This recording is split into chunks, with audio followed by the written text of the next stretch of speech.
Good morning, class. My name is Andrew Ripkema, and I came here today to talk to you about fire safety.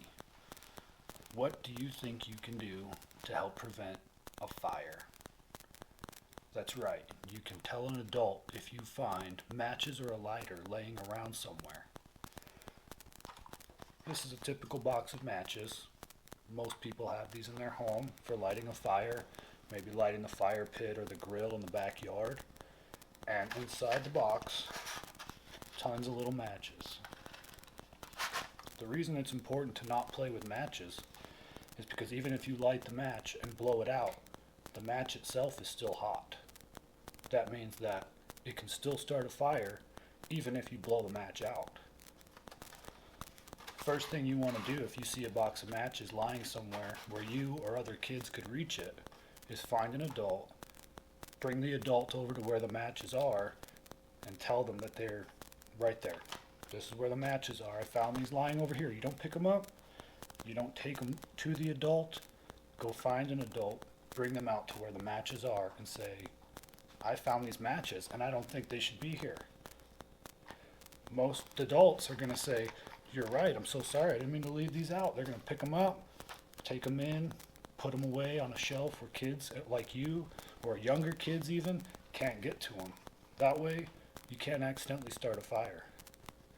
Anytime that you need to start a fire, you should have an adult do it for you. Say you want to make some hot dogs, and you're out camping with your family, you've been having a great day, you got to light a fire to roast your hot dogs on. So what do? You go to an adult and say, can we start a fire so we can grill our hot dogs? Let the adults light the fire. You just do your roasting your marshmallows or your hot dogs so that you can stay safe in the woods. Other items you might find would be a lighter. This is a pretty typical lighter that most adults would have around the house. If they didn't have matches, they would have a lighter like this. Some are a little bit smaller and bright colors, and some of them are even bigger. This is meant so that you can reach in further, closer to the fire, while keeping your body away to light it. If you see any of these items, lighter, any of these little lighters, you need to tell an adult and say, these lighters are within a kid's grasp. We can't play with these. Please put them up. Adults are going to take them and they say, yep, you're right, and they're going to go put them away wherever they can probably not tell you where they put them, but they're going to go put them away in a safe spot so that kids can't get to them and accidentally start a fire.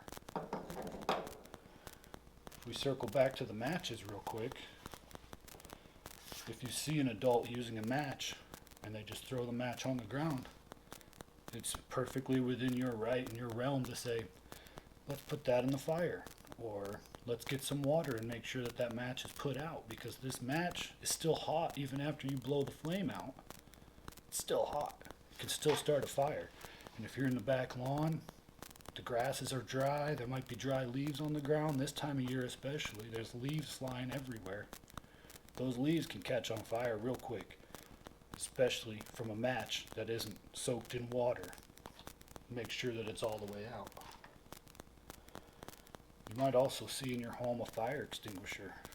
A lot of folks keep these in the kitchen, or they'll keep them in their camper trailers or in their garage in case there is a fire.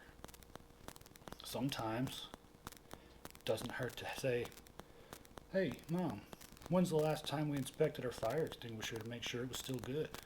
Or if your mom is teaching you how to cook, maybe ask her the question, do we have a fire extinguisher? If I need it, where can I find it? Is that something that we want to have in our home? So it's very important to keep a fire extinguisher around, especially in a place where you're cooking or where you're planning to have a fire, like your back lawn. Another option would be to have a garden hose nearby if you're in the back lawn and you're lighting the fire grill or the fire pit to roast marshmallows or hot dogs. Make a mention to your mom or dad. Say, hey, can we have the hose nearby just in case some fire starts outside, or the wood falls over and some hot embers fall into the grass? Maybe we should keep that garden hose turned on and just nearby so that if that happens, we can put the fire out. Especially when you're done with the fire for the night, it's time to come inside, get ready for bed. Hey mom and dad, let's spray some water on that fire pit, make sure that fire's all the way out before we go in for the night, because no one's going to be out here to watch it. Once we go in and go to bed, that hot fire pit's going to stay hot for several hours after the flames are gone. So we need to make sure that that fire's all the way out and the heat is gone. So let's go ahead and just spray some water on it. They'll probably even let you spray some water on it and have a little fun with it. Make sure you put that fire out all the way. And those are just some quick safety tips that we can keep in mind to help us prevent fires and not accidentally burn down our backyard or our homes. Thank you for your time. Y'all have a good day.